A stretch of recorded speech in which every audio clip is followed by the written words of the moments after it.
अभी हम मौजूद हैं दरभंगा जिला के गौराबौराम विधानसभा क्षेत्र में।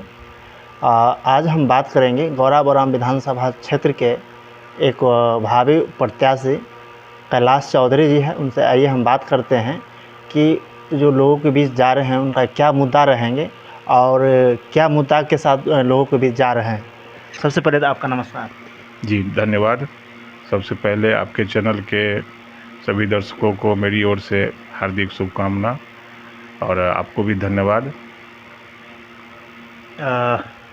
आप इन लोगों के बीच जो जा रहे हैं क्या मुद्दा लेकर के जा रहे हैं? देखिए, सबसे बड़ी बात है कि जनहित में मुद्दे बहुत आवश्यक होते हैं। तो राष्ट्रीय जनता दल के सिपाही होने के नाते दल की नीतियों का प्रचार प्रसार करना और साथ ही मेरा व्यक्तिगत जो अभी तक राजनीतिक जीवन जो रहा है, मैं पूर्व में जनता दल यू का प्रखंड अध्यक्ष 4 बार रहा हूँ, विश्व सूत्रीय अध्यक्ष 2 बार रहा हूँ और इन दोनों कार्यकाल में बिरौल अनुमंडल क्षेत्र के विकास के लिए मैं सतत प्रयत्नशील रहा हूँ। पार्टी नेतृत्व मुझ पर विश्वास करे, प्रत्याशी बनाए न बनाए यह अलग बात है, लेकिन मैं शुरू से ही जनहित के मुद्दों को उठाता रहा हूँ, लोगों के बीच में जाता रहा हूँ और यह मेरा दिनचर्या बन चुका है और मैं ऐसे ही अपने चाहता हूँ कि जीवन पर्यंत ऐसे ही लोगों से जुड़ा रहूँ, काम करता रहूँ। यह मेरा दैनिक दिनचर्या है और जिस पार्टी में भी रहूँ, पूर्व में जदयू में था, वर्तमान में आरजेडी में हूँ, तो जहाँ भी रहूँ निश्चित रूप से अपने दल के प्रति वफादारी के साथ नीतियों का प्रचार प्रसार करते हुए और लोगों के समस्याओं को देखकर उनके निदान हेतु प्रयास करना ही मेरा मुख्य उद्देश्य है। इस विधानसभा क्षेत्र से वर्तमान में स्वर्णा सिंह विधायक हैं वीआईपी से, अभी वो भाजपा में है, तो क्या इस बार उनका वर्क अच्छा नहीं रहा या कि क्या अच्छा है? क्या लोगों के बीच जा रहे हैं तो क्या इनका जो फीडबैक क्या दिया जा रहा है? वर्तमान विधायक स्वर्णा सिंह के प्रति विरोधी की बात तो छोड़िए, मैं तो देख रहा हूँ, स्पष्ट देख रहा हूँ कि भारतीय जनता पार्टी के लोग भी असंतुष्ट हैं। आप सोशल मीडिया देखिए या क्षेत्र में कहीं भी चले जाइए, वर्तमान विधायक का सबसे ज़्यादा विरोध अगर कोई कर रहा है तो भारतीय जनता पार्टी के लोग कर रहे हैं। वो स्पष्ट मानते हैं कि इन 5 वर्षों में गौराबौराम विधानसभा क्षेत्र काफ़ी पीछे गया है, विधायक कर्तव्य का सही रूप से पालन नहीं कर पाए हैं और निश्चित रूप से गौराबौराम में कोई भी विकास काम इन 5 वर्षों के दौरान नहीं हुआ है। और मेरा मानना है कि लगभग सभी जाति धर्म वर्ग के लोग इस बात को स्वीकार जरूर करेंगे कि गौराबौराम क्षेत्र काफ़ी पिछड़ा हुआ है। आप देख चुके होंगे पटनिया जगन्नाथपुर सड़क हो, रसलपुर रजवन्नी सड़क हो, भैनी सड़क हो या अन्य जो भी सड़क हैं, उनकी दयनीय स्थिति है और अभी भी क्षेत्र में बहुत ऐसे काम हैं, महत्वपूर्ण काम हैं, जनहित से जुड़े हुए काम हैं, जिनका इन कार्यकाल में अगर वो चाहती, सक्रियता अगर उनकी रहती तो निश्चित रूप से वो काम होता, लेकिन नहीं हुआ। यह दुर्भाग्यपूर्ण है और यह विरोधियों का नहीं, भारतीय जनता पार्टी के लोग भी ऐसा मान रहे हैं।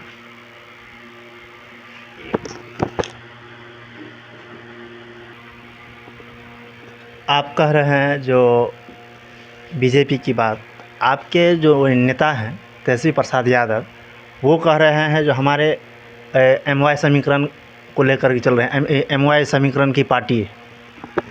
देखिए, यह भाजपा द्वारा प्रायोजित एक षड्यंत्र है।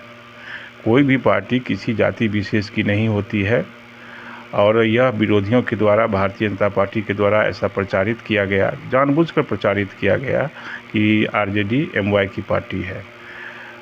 आरजेडी सामाजिक सद्भावना को लेकर चलने वाली पार्टी है और आप इस पार्टी का अगर इतिहास देखें तो दर्जनों ऐसे लोग मिलेंगे आपको, विभिन्न वर्गों के, विभिन्न जातियों के, जिनको राष्ट्रीय जनता दल के द्वारा सम्मान दिया गया है, उनको विधानसभा में पूरा अधिकार दिया गया है, लोकसभा में दिया गया है और जहां भी आज आप देख लीजिए, लोग आरोप लगाते हैं कि राष्ट्रीय जनता दल सवर्णों के सहयोग नहीं देता है। आप देख लीजिए, आज पार्टी के मुख्य प्रवक्ता मनोज झा जी हैं, मृत्युंजय झा जी प्रदेश में हैं, शिवानंद तिवारी जी हैं, राहुल तिवारी जी हैं, और ऐसे दर्जनों।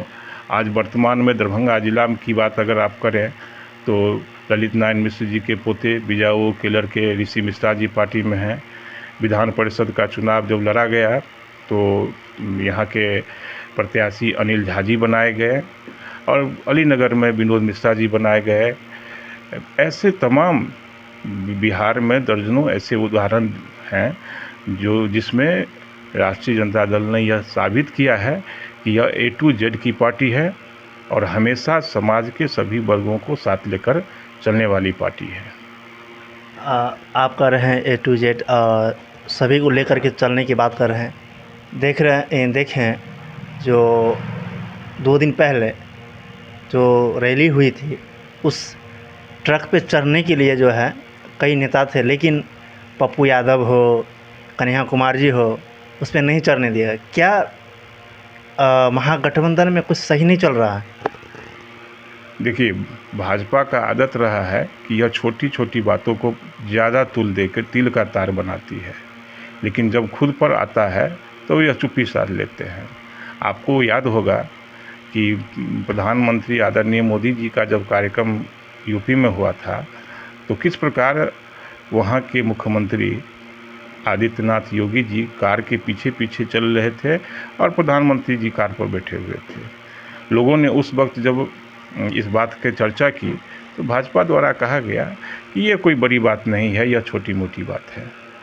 तो पटना के कार्यक्रम में कांग्रेस के कई दिग्गज वहाँ पर थे, उस रथ पर सवार थे। चूँकि यह महागठबंधन इंडिया गठबंधन जो है 6 दलों का गठबंधन है और एक रथ पर ज़्यादा से ज़्यादा 20, 25, 10 लोग शामिल हो सकते हैं। तो कांग्रेस के भी लोग थे, राजद के भी लोग थे, कम्युनिस्ट के लोग थे, वीआईपी के लोग थे। और यह कोई बड़ी बात नहीं है कि हर व्यक्ति को मंच पर सम्मान दिया जाए। पप्पू यादव जी कांग्रेस के वरिष्ठ नेता हैं, सम्मानित नेता हैं। कन्हैया कुमार जी को बहुत महत्वपूर्ण जिम्मेवारी दी गई है कांग्रेस की ओर से। तो महागठबंधन इंडिया गठबंधन में इस प्रकार का कोई मतभेद नहीं है और कोई इसको बड़ा इशू नहीं माना जा रहा है। बीजेपी के लोग जानबूझ के वो तो हमेशा ही चाहते हैं कि किसी न किसी प्रकार से कोई ऐसा मसला उलझे कि इन लोगों में आपसी तकरार हो, लेकिन यह सूझबूझ अब हर कार्यकर्ता में हो चुका है कि वो भाजपा के इस षड्यंत्र को जान रहा है और यह कोई मामूली बात नहीं है, मामूली बात है। और अगर यह मामूली बात नहीं है तो फिर योगी आदित्यनाथ जी को कार के पीछे दौड़ाने का भी मामला बड़ा है, उसकी भी चर्चा होनी चाहिए। तो मेरे दृष्टिकोण से इस तरह की छोटी छोटी बात को बड़ा मुद्दा बनाने का काम बीजेपी हमेशा से करती आ रही है और समाज में कैसे विध्वंस हो, विभेद पैदा हो, गठबंधन में कैसे विभेद पैदा हो, यह भाजपा शुरू से ही करती आ रही है और इसी प्रकार उसने सत्ता भी हासिल की है।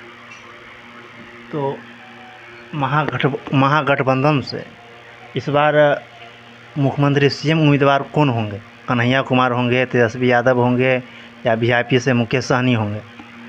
देखिए, इसमें कोई दो राय नहीं है कि दल के बड़े दल के रूप में आदरणीय नेता प्रतिपक्ष तेजस्वी प्रसाद यादव जी समन्वय समिति के अध्यक्ष भी बने हैं और सबसे बड़ी पार्टी भी है और सबसे ज़्यादा सीट पर चुनाव भी लड़ेगी। तो निश्चित रूप से यह पहले ही स्पष्ट हो चुका है कि हमारे नेता तेजस्वी यादव जी मुख्यमंत्री के उम्मीदवार हैं और जनता भी इस बात को मान चुकी है और वोट भी उसी के आधार पर होगा। जहाँ तक रही बात एनडीए की, तो एनडीए में भले नीतीश कुमार का नाम लेकर आज यह कहा जा रहा हो कि वो मुख्यमंत्री बनेंगे, लेकिन उनकी जो स्थिति है, शारीरिक और मानसिक स्थिति ऐसी है कि बीजेपी कभी भी उन पर दाव नहीं खेलेगी। निश्चित रूप से जनता भी यह जान चुकी है कि मुख्यमंत्री अब अस्वस्थ हो चुके हैं और एनडीए के पास कोई चेहरा नहीं है जो मुख्यमंत्री के योग्य हो। इसीलिए तेजस्वी प्रसाद यादव अभी सबसे आगे चल रहे हैं। हाल में जो सर्वे हुआ है उस सर्वे में भी यह स्पष्ट हो चुका है कि आज के दौर में बिहार की जनता तेजस्वी यादव जी को मुख्यमंत्री के रूप में देखना चाहती है। बहुत बहुत धन्यवाद कैलाश जी, ये हमारे दरभंगा जिला के गौराबौराम विधानसभा क्षेत्र के भावी उम्मीदवार हैं, जो अपनी बातों को प्रमुखता से रखें। अब चलिए अब अगले उम्मीदवार से हम बात करते हैं और देखते हैं कि क्या जनता के बीच जो जा रहे हैं उनका क्या मुद्दा रहा है